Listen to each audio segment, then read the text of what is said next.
नमस्ते एवरीवन।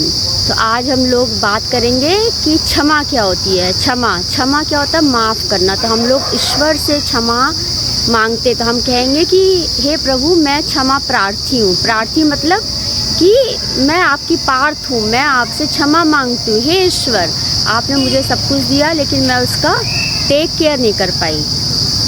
अब ईश्वर हमें क्या देते हैं? ईश्वर हमें सब कुछ देते हैं, हमारे पास सब कुछ होता है, लेकिन हमें उन सब बातों की कोई इम्पोर्टेंस समझ में नहीं आ रही होती है, राइट।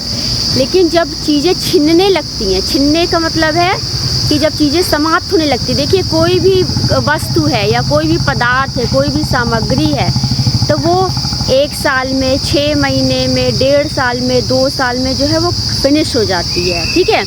लेकिन यदि लगातार हम चीज़ों को अर्न करते रहें, फिर वही बात है कि आप अर्न करते जा रहे हैं तो चीज़ें आ रही हैं, ख़त्म हो रही, पता नहीं लग रहा। लेकिन जहाँ पे अर्निंग ख़त्म हो जाती है, तो जो आपने स्टोर किया है, जो आपकी सेविंग्स हैं, वो कितने दिन चलती हैं? ज़्यादा दिन नहीं चलेंगी। जितनी सेविंग्स हैं उस हिसाब से आपके जितने खर्चे हैं उसके अकॉर्डिंग चलेंगे। तो ईश्वर के आगे हम क्षमा प्रार्थी, हे प्रभु, आपने मुझे सब कुछ दिया लेकिन मैंने उसकी कोई इम्पोर्टेंस नहीं समझी। हे ईश्वर, आपने मुझे सब कुछ दिया लेकिन मैं उसका बिल्कुल भी टेक केयर नहीं कर पाई, उसकी इम्पोर्टेंस नहीं समझी। हर वक्त लड़ाई झगड़ा किया, चीज़ों को नहीं समझा।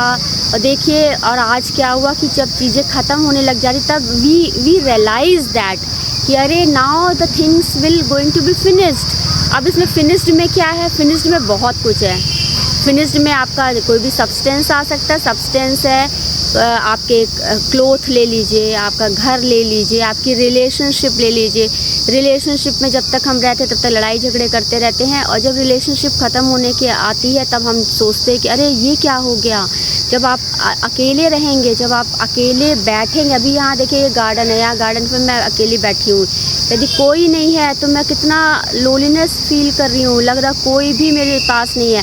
आप 1 दिन अकेले बैठोगे, 2 दिन अकेले बैठोगे, 3 दिन अकेले बैठोगे, लेकिन ज़्यादा दिन आप अकेले नहीं बैठ पाओगे। तो वही मैं आपको समझा रही हूँ कि ईश्वर ने जो दिया है उसकी इम्पोर्टेंस को समझने का प्रयास करिए। ईश्वर के सामने आप क्षमा वंदन करिए, आप क्षमा मांगिए कि हे प्रभु, मैं क्षमा प्रार्थी हूँ। मैं अपने कर्मों के लिए, कर्म कौन से? बुरे कर्मों की आपसे क्षमा मांगती हूँ।